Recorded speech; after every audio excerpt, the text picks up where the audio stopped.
అందరికీ నమస్కారమండి. నిత్య విద్యార్థి యూట్యూబ్ ఛానల్కు స్వాగతం సుస్వాగతం మిత్రులారా. ఈ ఛానల్లో మనము అనేక అంశాల గురించి తెలుసుకుంటున్నాము. ఈరోజు మనం తెలుసుకోబోయే అంశం పేరు బద్ధకం. గురు శిష్యులిద్దరికీ దారిలో ఆకలేసి ఒక ఇంటి తలుపు తట్టారు.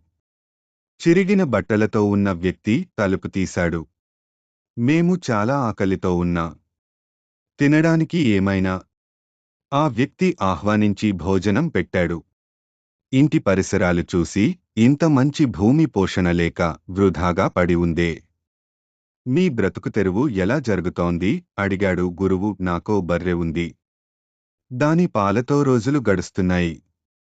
ఈ రాత్రికి మేం ఇక్కడ బస చేస్తాం అన్నాడు గురువు.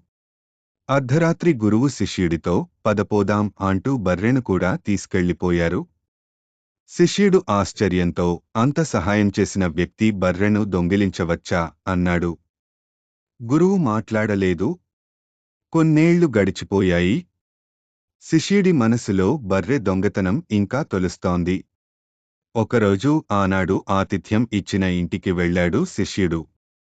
ఇప్పుడు ఆ ఇల్లు చుట్టూ పళ్లతోటతో పచ్చగా ఉంది. శిష్యుడు తాము కొన్నేళ్ల క్రితం మీ ఇంటికి అతిథిగా వచ్చామా అని పరిచయం చేసుకున్నాడు. అవును. ఆ రోజే నా బర్రె పోయింది. ఆ తర్వాత చాలా కష్టపడి కొంత డబ్బు సంపాదించి పండ్ల చెట్లు పెంచడం ప్రారంభించాను. మంచి పంట వస్తోంది. ఇప్పుడు ఊళ్ళో పెద్ద పళ్ల వ్యాపారిని. ఆనాడు నా బర్రె పోకపోయి ఉంటే ఇదంతా జరిగేది కాదు. ఏదోలా బ్రతికేసేవాళ్లం. కాబట్టి మిత్రులారా, మనం ఆలోచించాల్సిన విషయం ఏమిటంటే, బద్ధకంగా ఏదో విధంగా బ్రతికేయడం కాదు, అవకాశాలను అందిపుచ్చుకొని కష్టపడితే గొప్పగా ఎదగొచ్చు. ఇది కష్టమైన పనే, అసాధ్యం మాత్రం కాదు. ఇలాంటి విషయాల కోసం చూస్తూనే ఉండండి నిత్య విద్యార్థి యూట్యూబ్ ఛానల్. థాంక్యూ మిత్రులారా. మరలా మరొక అంశంతో మీ ముందుకు వస్తాను.